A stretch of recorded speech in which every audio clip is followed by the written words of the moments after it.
কাঁধের দিকে সবচেয়ে বেশি এটা একটা প্রাচীর। কিয়ামতে আল্লাহ এরকম একটা প্রাচীর বানাবে, ওই প্রাচীরের উপরে মানুষকে দাঁড় করিয়ে রাখবে, ওদেরকে জান্নাতেও দেবে না, জাহান্নামেও দেবে না।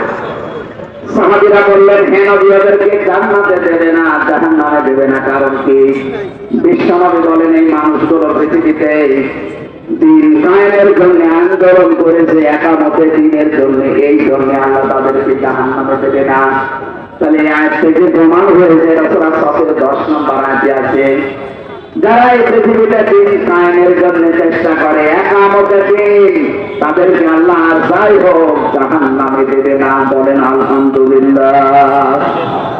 এখানে কিন্তু খেদমতে দিনের কথা নেই, আপনি দিনের খেদমত করলে জাহান্নামে যাবেন না। না, ওরা কোরআন শরীফ পড়ে আমি এতটুকু পেয়েছি, যারা একামতে দিনের প্রতিষ্ঠা করার জন্য যারা চেষ্টা চালাবে, তাদের আর যাই হোক জাহান্নামে আল্লাহ দেবে না। সাহাবীরা প্রশ্ন করলেন, হুজুর জাহান্নামে দেখতে মুসলিম জান্নাতে দেয় না কেন? বিশ্বনবী বলেন, ওদেরকে আল্লাহ জান্নাতে দেখতে না এই কারণে, ওরা দুনিয়ায় আর যাই করেছে, মা বাবার সাথে ব্যবহার ভালো করতো না।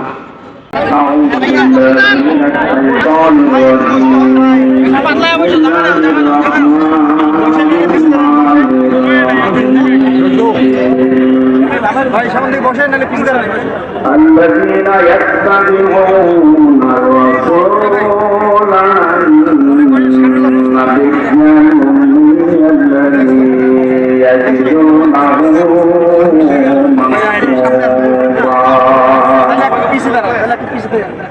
الذي يجدونه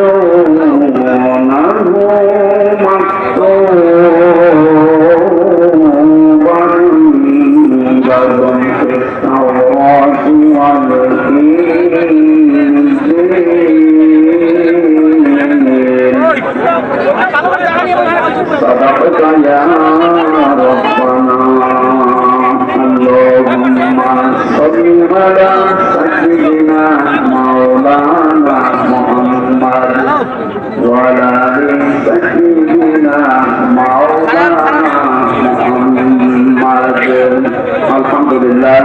বাংলাদেশের সীমান্তবর্তী জেলা লালমনিরহাট সদর থানার অন্তর্গত রেলওয়ে সরওয়ার্দী মাঠ নানাতারি যুব সমাজের উদ্যোগে পরিবারের ন্যায় একদিন ব্যাপী তাফসীরুল কোরআন মাহফিলের স্বনামধন্য সভাপতি আলহাজ নিয়াজ আহমেদ রেজা, প্রধান অতিথি জনাব আলহাজ কিসমত আলী, এতক্ষণ যারা আলোচনা রাখলেন আপনাদের এলাকার সন্তান ইসলাম চিন্তাবিদ মুফাসসিরে কোরআন হাফেজ মাওলানা শফিউল আজম, আলোচনা রাখলেন মাওলানা হুসাইন আহমেদ মাহফুজ, নাম না জানা অন্যান্য ওলামায়ে কেরাম, মঞ্চে বসা সম্মানিত ব্যক্তিবর্গ, সামনে বসা মুসলমান ভাইরা, পর্দার আড়ালের সম্মানিত মা এবং বোনেরা, প্রশাসনের ভাইরা, প্রাণ প্রিয় লালমনিরহাটবাসী, দরুদ আর সালাম করছি নবী মুহাম্মদ রাসূলুল্লাহ সাল্লাল্লাহু আলাইহি ওয়াসাল্লামের প্রতি। আমার তেলাওয়াতকৃত আয়াত আপনারা দেখেছেন, সূরা আরাফের 157 নম্বর আয়াতের প্রথম অংশ পড়েছি। এখানে 13টা বিষয় আলোচনা করা আছে, আমরা নির্ধারিত সময় শেষ করে দেবো। কয়টা আয়াত হবে? বলেন আউযু বিল্লাহি মিনাশ এখন করা হচ্ছে।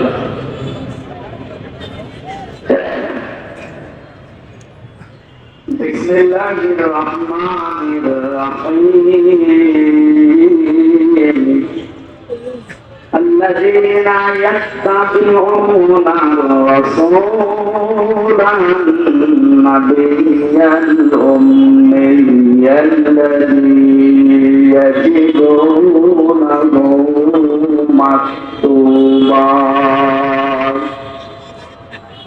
مكتوبا عندهم في التوراة والإنجيل।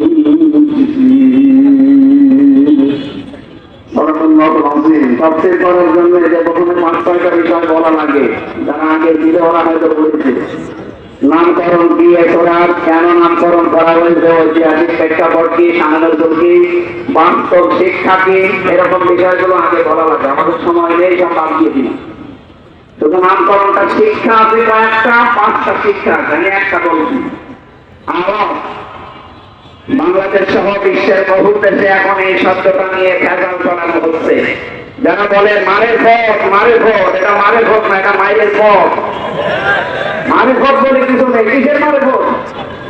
আলহামদুলিল্লাহ ইল্লাযী আনজালা আলা আবদিহিল কিতাবা ওয়া লাম ইয়াজআল লাহু ইওয়াজা। আল্লাহ পাক বলেন প্রশংসা আমার, কারণ কি আমি কিতাব দিয়েছি, এমন কিতাব দিলাম যে কিতাবে কোনো মারের ভোট নেই। ইওয়াজা মানে বাঁকা কথা, ইওয়াজা মানে গোপন কথা, যেটা মারেফত বলে মানুষ চালায়। সুতরাং কোরআনে কোনো বাঁকা গোপন মারেফতের কথা আছে? কোরআনে যা আছে সব অপের কথা। এই জন্য যারা কোরআনের কাছে আছে আপনি দেখবেন তারা জীবন চলে যায়, আর গোপনে থাকে না, সব অপেন হতে যায়। এত দুঃখ কষ্ট গেল 15.5 বছরে কোরআনের কাছে ছিল, এই জন্য কেউ কোরআনের কর্মীরা গোপনে ছিল না, খেতে পায়নি, কর্মজীবন কেড়ে নিয়েছে, ব্যবসা শেষ, এরপরেও তারা গোপনে ছিল না, প্রকাশ্যে। বলেন বলেন, সব ওপেন ছিল। আর জালেমের বাচ্চারা মাত্র 2 মাস কয়েক দিনের ভেতরে কিছু জিনিস হারিয়েছে। গত বর্ষদিন 2 জন আত্মহত্যা করেছে। আমরা 15.5 বছরে বৈষম্যের শিকার হয়ে এখনো টিকে আছি। আমি জালেমরা মাত্র 2 মাসের ধ্বংসের জীবন দিয়ে দিচ্ছে এখন। তার মানে ওদেরকে কাবু করার জন্য কিচ্ছু লাগবে না, শুধু বৈষম্য এইভাবে তৈরি করে 1 বছর রাখেন বলবে। কারণ ওরা কোরআনের কাছে নেই। আমরা যারা কোরআনের কাছে আছি আমরা কি গোপন থাকবো না ওপেন হবো? আরো যারা বলেন হযরত ওমর যেই দিন মুসলমান হয়েছেন ওই দিন বলেছিলেন, হে নবী কোরআন সত্য না মিথ্যা? নবীজি বললেন সত্য।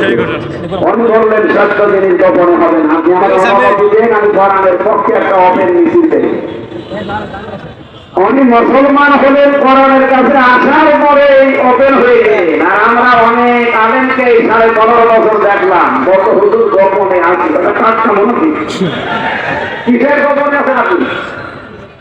সম্মানিত ভাইরা, যেটা আমি বোঝাতে চাচ্ছিলাম, বিশ্বনবী মুহাম্মদ রাসূলুল্লাহ সাল্লাল্লাহু আলাইহি ওয়াসাল্লামের উপরে কোরআন নাযিল করেছেন 6663 আয়াত বিশিষ্ট 114টা সূরা। এই আরাফ একটা সূরা প্রকাশ হয়ে গেল আজকে থেকে। গোপন কোনো কিছু ইসলামে নেই। গোপনে কিছু আছে? যারা এই মেরা ফকিরের নাম নিয়ে বিভিন্ন দরবারে মাজারে, আমার লালনের মাজারে কত গোপন কথা চলতেছে। আমার দুর্ভাগ্য যে জেলায় আমার জন্ম, সারা পৃথিবীর কোন জায়গা আমি পাইনি যেখানে পুলিশ গাঁজা খাওয়ায় পাহারা দিই। শুধু একটা জায়গা বাংলাদেশে। এই এলাকায় যারা এগুলো খেতে চান নিরাপদে খেতে পারবেন না, আপনারা যাবেন না। ওই একেবারে মানে ভ্রান্ত জায়গা। কিসের উদাহরণ, কিসের ফকির? আপনার সময়টা ব্যয় না করে কোরআনের পেছনে দেবেন, আল্লাহ আপনাকে হেদায়েত দান করবে ইনশাআল্লাহ। আমাদের দ্বিতীয় সবচেয়ে বেশি এটা একটা প্রাচীর। কিয়ামতে আল্লাহ এরকম একটা প্রাচীর বানাবে, ওই প্রাচীরের উপরে মানুষকে দাঁড় করিয়ে রাখবে। ওদেরকে জান্নাতেও দেবে না, জাহান্নামেও দেবে না। সাহাবীরা বললেন, হে নবী, ওদেরকে জান্নাতে দেবে না, জাহান্নামে দেবে না, কারণ কি? বিশ্বনবী বলেন, এই মানুষগুলো পৃথিবীতে দিন কায়েমের জন্য আন্দোলন করেছে, একামতে দিনের জন্য, এই জন্য আল্লাহ তাদেরকে জাহান্নামে দেবে না। তাহলে আজ থেকে প্রমাণ হয়েছে, সূরা সফের 10 নম্বর আয়াতে আছে, যারা এই পৃথিবীতে দিন কায়েমের জন্য চেষ্টা করে, একামতে দিন, তাদেরকে আল্লাহ আর যাই হোক জাহান্নামে দেবে না। বলেন আলহামদুলিল্লাহ। এখানে কিন্তু খেদমতে দিনের কথা নেই। জাতি দিনের খেদমত করলে জাহান্নামে যাবেন না। ওরা কোরআন শরীফ পড়ে আমি এতটুকু পেয়েছি, যারা একামতে দিনের প্রতিষ্ঠা করার জন্য যারা চেষ্টা চালাবে তাদের আর যাই হোক জাহান্নামে আল্লাহ দেবে না। সাহাবীরা প্রশ্ন করলেন, হুজুর জাহান্নামে দেখতে না বুঝলাম, জান্নাতে দেয় না কেন? বিশ্বনবী বলেন, ওদেরকে আল্লাহ জান্নাতে দেখছে না এই কারণে ওরা দুনিয়ায় আর যাই করেছে মা বাবার সাথে ব্যবহার ভালো করতো না। যদি বাংলাদেশে এই সিস্টেমটা আমি পাচ্ছি না, একামতে দিনের যারা মন থেকে কর্মী থেকে শুরু করে যারা নেতা, তাদের মা বাবা বৃদ্ধাশ্রমে আছে, আমি পাইনি। কিন্তু ওই জালেমদের বহু মা বাবা বৃদ্ধাশ্রমে। কালকে নীলফামারীর কিশোরগঞ্জ বাজারে যেখানে ছিলাম, পাশে বৃদ্ধাশ্রম, আমি নিজে ঢুকে দেখলাম কত মানুষ বসে আছে। আমি যতগুলো মানুষকে আমি দেখলাম চেহারার দিকে তাকালে তো বোঝা যায় অধিকাংশ গুলোই সব উচ্চ শিক্ষিত বাঙালিতে হারামি জানেন। এই মানুষগুলো রেখে এসেছে বৃদ্ধাশ্রম মাকে, ওরা তো জাহান আমি এমনি যাবে আর এই মা বাবার কারণে দখল করে যাবে। এই জন্য আমরা যারা সেই যতটুকু দিনের কাজ করছি একামত দিনের দায়িত্ব যারা পালন করি, খেদমত দিনের যারা দায়িত্ব পালন করি, জীবনের সিদ্ধান্ত নেবেন পৃথিবী একদিকে হয়ে গেল মা বাবা ছাড়া যাবে না। যদিও আমাদের এই দেশে অনেক সন্তান চায় মা বাবার সাথে থাকতে, কিন্তু স্ত্রীর কারণে পারে না। অনেক ছোট মনের বউ আছে, এই বড় মন রক্ষা করতে গিয়ে শেষ পর্যন্ত মা বাবা থেকে আলাদা হয়ে যাওয়া লাগে। যাদের জ্ঞান বুদ্ধি কাজে লাগে তারা আবার বউ বাঁচিয়ে দেবে, মা বাবা বাঁচবে না। এর বউয়ের মাকে নাকি লেগেছিল, বউ বাঁচিয়েছিল। পুরুষ মানুষ যোগ্য পুরুষ একটা বউ না, এরকম যদি 1000 বউ ভাবতে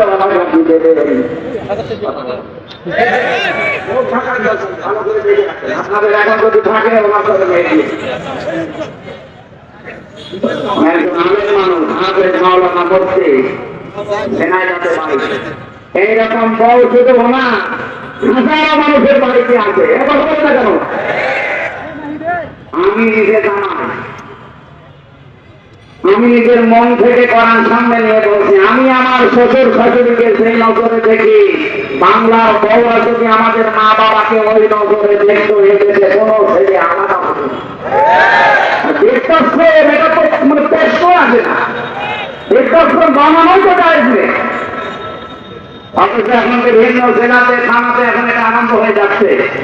যে সমস্ত সন্তানের কারণে বৃদ্ধাশ্রম তৈরি হচ্ছে, আপনি বিশ্বাস করতে পারেন আপনি জান্নাত পাবেন, কারণ নবীর হাদিস হচ্ছে হুমা জান্নাত হুমা নাই, মা বাপ তোর জান্নাত, মা বাপ তোর জাহান্নাম। নবীজি কিন্তু হাদিসের শেষে এ পর্যন্ত বলার পরে আর বলেন যে ওরা যাবে কোথায়। আপনি বলেন ওরা জান্নাতেও যাচ্ছে না মা বাবার সাথে খারাপ আচরণ করার কারণে, তাদের খোঁজ খবর তাদের খরচ না করার কারণে। ওরা জান্নাতেও জাহান্নামেও যাচ্ছে না জিহাদ করার কারণে। এখন যাবে কোথায়? ওই জায়গায় যদি আনাপ নামক প্রাচীরে দাঁড় করিয়ে রাখে আল্লাহ, ওর চাইতে কপাল পোড়া কেউ আছে? আমরা এরকম কপাল পোড়া হতে চাই না। মা বোন যারা এসেছেন আমাদেরকে আপনারা সাপোর্ট দেবেন, সাহায্য করবেন, সহযোগিতা জানাবেন। দুনিয়া একদিকে হয়ে যাক, মা বাবা এটা রক্তের সম্পর্ক, এটা ঠিক রাখো। আল্লাহ এরকম বউ যেন আমাদের দান করে, বলেন আমিন। আমাদের প্রথম শব্দে আল্লাহ আমাদেরকে আদেশ দিচ্ছেন, আল্লাযীনা ইয়াত্তাবিউনা রাসূলান নাবিয়্যাল উম্মিয়াল্লাযী ইয়াজিদুনাহু মাকতুবান ইনদাহুম ফিত তাওরাতি ওয়াল ইনজিল। ইহুদি খ্রিস্টানদের তাওরাত আর ইনজিলে লেখা ছিল যে ওই নবীকে অনুসরণ করবা যিনি উম্মি নবী। কি নবী?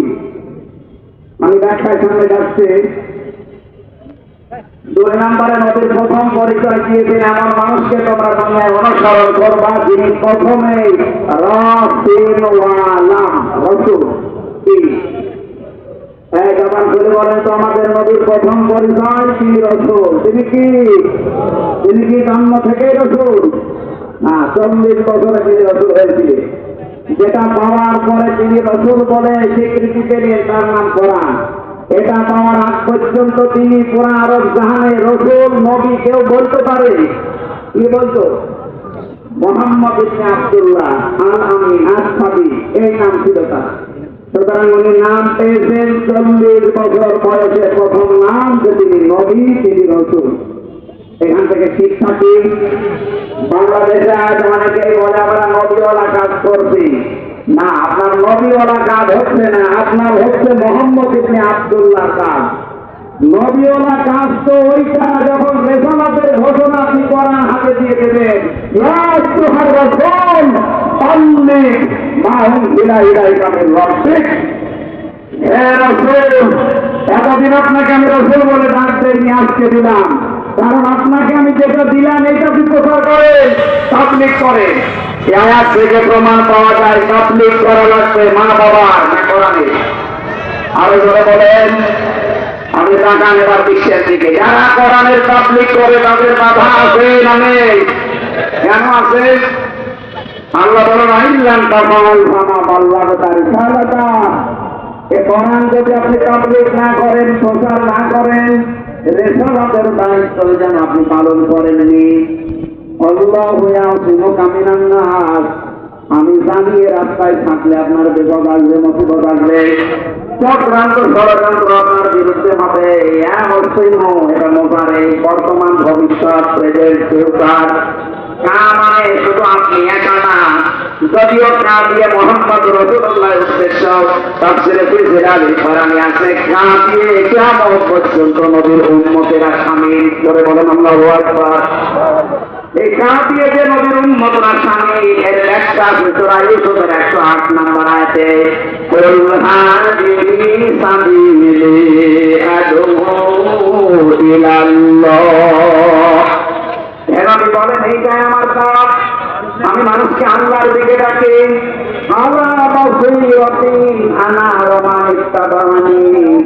আমি আন্দাজে ডাকি না, বেশিয়ালে ডাকি না, আমি বুঝে শুনে দেখে দেখে ডাকি। যে বাসারাত শব্দটা আছে, বাসারাত শব্দের শাব্দিক অর্থ হচ্ছে আলো দিয়ে দেখা। এই চোখে যতক্ষণ আপনি আলো না দেবেন কোনো কিছু দেখতে পাবেন না। আপনি অন্ধকারে চোখ নিয়ে হাত ধরে তাকিয়ে থাকেন, চোখ মিলিয়ে কিছু দেখতে পাবেন? চোখের সামনে কি